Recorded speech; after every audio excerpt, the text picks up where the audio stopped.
గలటువంటి తేడా ఏంది అని అంటే కాంగ్రెస్ ప్రభుత్వం ఎక్కడ అధికారంలో ఉంటే అక్కడ అభివృద్ధి ఉండదని బీఆర్ఎస్ కార్యనిర్వాహక అధ్యక్షుడు కేటీఆర్ వ్యాఖ్యానించారు. మరో 2 ఏళ్లు తెలంగాణ ప్రజలకు కష్టాలు తప్పవన్నారు. నూతనంగా ఎన్నికైన సర్పంచ్లను తెలంగాణ భవన్లో సన్మానించిన సందర్భంగా ఆయన మాట్లాడారు. గ్రామాల్లో రైతులు యూరియా కోసం యుద్ధాలు చేయాల్సిన పరిస్థితిని కాంగ్రెస్ ప్రభుత్వం తీసుకువచ్చిందని విమర్శించారు. దుకాణాల్లో యూరియా ఇవ్వాలని ప్రభుత్వం యాప్లో ఇస్తానంటూ చెప్పడం హాస్యాస్పదమన్నారు.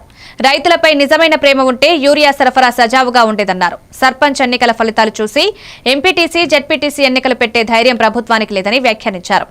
జనవరి, ఫిబ్రవరిలో మున్సిపల్ ఎన్నికలు వచ్చే అవకాశం ఉందని, ఇప్పటి నుంచే కార్యకర్తలు సిద్ధం కావాలని కేటీఆర్ దిశానిర్దేశం చేశారు.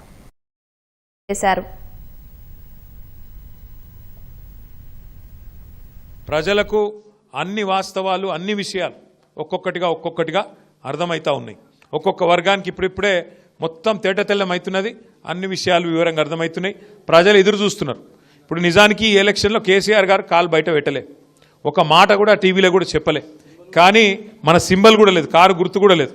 కానీ మనోళ్ళు ఎక్కడికక్కడ వీరోచితంగా అద్భుతంగా కొట్లాడి ఇవాళ మొత్తం రాష్ట్రంలో అద్భుతమైన రిజల్ట్ తీసుకొని వచ్చినారు. దానివల్ల ఇవాళ ప్రభుత్వమే వెనుకకు పారిపోయే పరిస్థితున్నది. జిల్లా పరిషత్, మండల పరిషత్ ఎలక్షన్లు పెట్టకుండా గుర్తు లేకుండానే గిట్లున్నది. ఇక గుర్తొచ్చి మళ్ళీ కేసీఆర్ గుర్తుకొస్తే ఎట్లుంటుందో అని చెప్పి తప్పించుకొని పారిపోయే పరిస్థితున్నది. ఒకటి మాత్రం పక్కా, ఇంకొక 2 ఏళ్ళు మనకు కొద్దిగా పరీక్షా సమయం ఉంటుంది. 2 ఏళ్ళు వాడొకడు వీడొకడు కాంగ్రెస్ వాడు మనల్ని అవమానిస్తే అవసరమైతే 1 నిమిషం తలకాయ కిందికేసుకోవాలి, 4 అడుగులు వెనుకకేయాలి. ఎందుకంటే ఎక్కడ నెగ్గాలనో తెలియాలి, ఎక్కడ తగ్గాలనో కూడా మనకు తెలియాలి. తెలిస్తేనే రేపటి రోజున 4 అడుగులు ముందుకేసేందుకు అవకాశం ఉంటుంది. కాబట్టి అధైర్య పడకండి. రేపు మళ్ళీ మున్సిపల్ ఎలక్షన్లు తొందరలో రాబోతూ ఉన్నాయి. పల్లెల్లో వచ్చే ఎలక్షనే నాది, నేను సర్పంచ్ అయినా నా పని నాకు ఉంది అనుకుంటే కాదు. పార్టీని కాపాడుకోవాలి.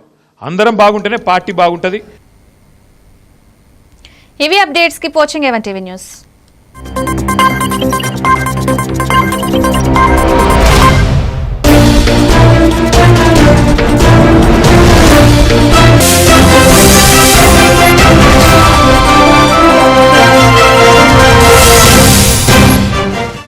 గారు కూర్చోలేరు.